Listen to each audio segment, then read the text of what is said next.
My stepdad despised me and wanted to kick me out, unaware that the house was legally mine. The day my mother remarried, I never imagined that my life would turn into a living nightmare. My stepdad, Rick, made it clear from the beginning. He hated me. He saw me as an obstacle, a burden, a constant reminder that my mother had a life before him. It started with cold glares and snide remarks, but quickly escalated. He controlled my mother. He made her choose between me and him. When I turned 18, he finally made his move. He demanded that I pack my things and leave his house, as he called it. But there was one thing Rick did not know. The house was never his. It was mine. And when the truth came out, the look on his face was priceless. But what happened next? It was far worse than I ever imagined. I was 7 years old when my father passed away. It was sudden, unexpected. A heart attack that took him from us overnight. I barely understood what death meant at the time. All I knew was that one day, my father was tucking me into bed, and the next, he was gone. My mother, Carla, was devastated. She had always been strong, but after my father's passing, something in her broke. She tried her best to keep things together for me, but I could see the exhaustion in her eyes, the way she forced a smile whenever I asked if she was okay. For years, it was just the two of us. We managed. We were not rich, but my father had left us a house, our home. My mother had a decent job, and even though things were tough, we had each other. Then, everything changed when Rick entered our lives. My mother met him at work. He was charming at first, the kind of man who knew exactly what to say to win people over. I was 10 when they started dating, and even then, something about him fell off. He was polite in public, always flashing his perfect smile when my mother was around. But when it was just the two of us, his mask slipped. He ignored me most of the time, except for the occasional patronizing remark about how I needed to man up or how I was too soft, because my mother coddled me. When I was 12, they got married. That was when the real nightmare began. The moment Rick moved into our house, he acted like he owned it. He started making changes, throwing out my father's belongings, redecorating rooms, treating it as if it had always belonged to him. I protested, but my mother, desperate to make her marriage work, told me to be patient. Rick tightened his grip over our lives. At first, it was just subtle control, choosing what we ate, what we watched, how my mother dressed. But then, it became more direct. He controlled the finances, took over decisions, and slowly pushed my mother away from me. By the time I turned 16, I barely recognized her. She stopped defending me when Rick berated me. She excused his verbal abuse, saying he was just stressed. But I knew the truth. Rick did not just dislike me. He wanted me gone. And when I turned 18, he finally tried to make it happen. But he had no idea what was coming. The moment I turned 18, Rick saw it as his golden opportunity. He had waited years for this moment. I came home one evening to find all my belongings packed into boxes, stacked neatly by the front door. Confusion turned into dread as I stepped inside, my heart pounding. Rick was sitting on the couch, casually sipping a beer. My mother sat beside him, her face pale, her hands trembling in her lap. Rick smirked when he saw me. "Took you long enough to get home." I swallowed hard. "What is this?" He leaned back, stretching his arms over the couch. "What does it look like?" "It is time for you to move out." My hands clenched into fists. "Move out? This is my home." Rick let out a mocking laugh. "No, kid, this is my home. And you? You are just a guest who has overstayed his welcome." I looked at my mother, silently begging her to say something, to stand up for me, but she just stared at the floor, tears welling in her eyes. Rick continued, his voice dripping with fake sympathy. "Look, you are an adult now. It is time for you to be a man, find a place of your own. This house, it is for me and your mother." I felt rage bubbling inside me. He had treated me like trash for years, and now he thought he could just erase me completely? Where am I supposed to go? I demanded. Rick shrugged. "That is your problem. I have done my part by letting you stay here all these years." He waved his hand. "Now, grab your things and get out. I will give you an hour." My mother finally spoke, her voice barely a whisper. "Rick, maybe we should." Rick cut her off with sharp glare. "Carla, we talked about this." She went silent. That was the final straw. I felt my body tremble, not with fear, but with rage. Rick thought I had no power. He thought I had no choice. But he was about to learn the truth. I took a deep breath, forcing myself to stay calm. "Rick," I said, my voice steady, "do you know whose name is on the deed to this house?" He scoffed. "Are you stupid? Of course. It is in your mother's name, which means it is mine, too." I shook my head. Wrong. I pulled a folded piece of paper from my backpack and tossed it onto the coffee table. Rick frowned, grabbing it. As his eyes scanned the document, I watched as his smug expression twisted into confusion. Then shock. Then rage. "What the hell is this?" he snapped. I crossed my arms. "The house is legally mine. My father left it to me in his will. It was put in a trust until I turned 18. Rick's face turned red. He looked at my mother. "Tell me this is a joke." Tears streamed down her face as she shook her head. I never told you. I thought it did not matter." Rick slammed the paper onto the table. "This has to be a mistake. You have been living in my house for years." "No," I cut him off. "You have been living in my house." For the first time in my life, I saw fear in Rick's eyes. He had lost. But I was not done yet. Rick stood up so fast his beer bottle tipped over. "I do not care what this paper says. I am the man of this house." I smirked. "Not anymore." He lunged at me, grabbing the front of my shirt. "You little. Touch me, and I will call the cops. I warned. He hesitated. His grip loosened. I stepped back, my voice turning cold. Here's what is going to happen. You are leaving. Rick laughed bitterly. Like hell I am. I pulled out my phone. Then I guess I will have to get the authorities involved.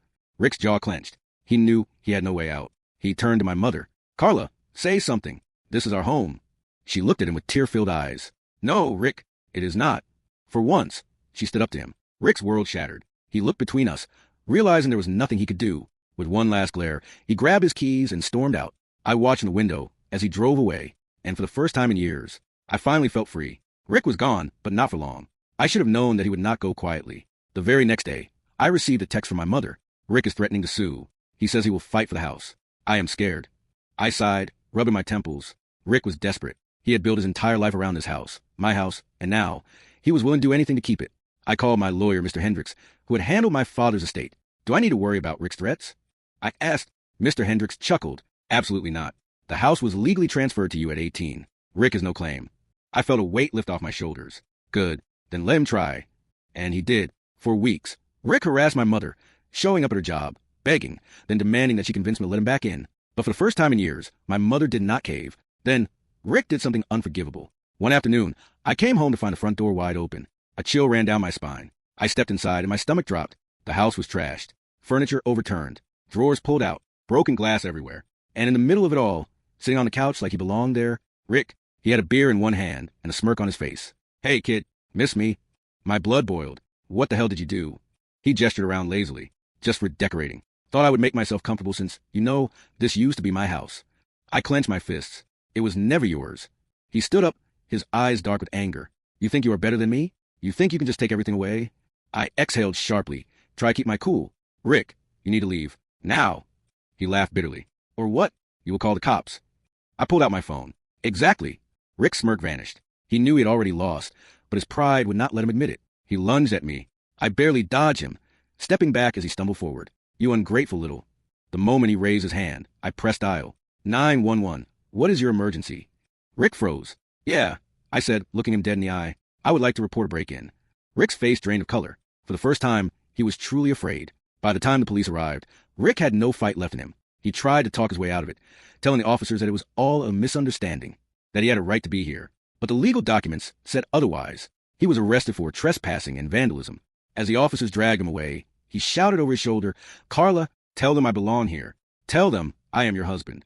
For the first time, my mother did not hesitate. She stepped forward, looked him in the eye, and said, You are not my husband anymore. Rick's face crumpled. And just like that, he was gone. But what I did not expect was the truth my mother had been hiding for years. After Rick was taken away, my mother sat down on the couch, silent. She looked so tired. I sat beside her. Mom, why did you stay with him for so long? She wiped at her tears. I thought I needed him. Her voice cracked. After your father died, I was so lost. And then Rick came along, saying all the right things. I wanted to believe he was a good man. I felt a pang of sadness for her. She had been trapped just as much as I had. But the house. I pressed. You knew it was mine. Why did you let him act like it was his? She swallowed hard. Because he threatened me. My eyes widened. What? She took a shaky breath. Rick found out about the house years ago. He knew it was yours.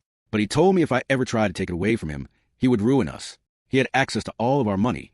He controlled everything. I felt sick. All these years, my mother had been living in fear. I took her hand. It is over now. She nodded, fresh tears streaming down her face. I am so sorry. For the first time, I saw her as a victim, not just someone who had let Rick get away with everything. We had both been trapped. But now, we were finally free. The house was silent after Rick was gone. For years, his presence had polluted every corner, filling it with tension and anger. Now, with him officially out of our lives, I thought I would feel relief. And I did. But there was also an emptiness. I stood in the middle of the mess Rick had left behind. Broken picture frames, furniture tossed over, glass shattered across the floor. It was like a physical representation of what he had done to our family. My mother sat on the couch, staring at the destruction. She looked so small. We can fix this, I said softly. She gave a weak smile. I did not know where to start. I did. I grabbed a broom and started sweeping. She watched me for a moment, then slowly got up and began picking up the pieces of broken glass. And just like that, we started rebuilding. Not just the house, but ourselves. In the weeks that followed, my mother changed. Without Rick's shadow looming over her, she started to find herself again. She got a new job, one she actually enjoyed. She reconnected with old friends. She even started smiling more, laughing at things she would have once ignored. One evening, she made her famous lasagna, something she had not done in years.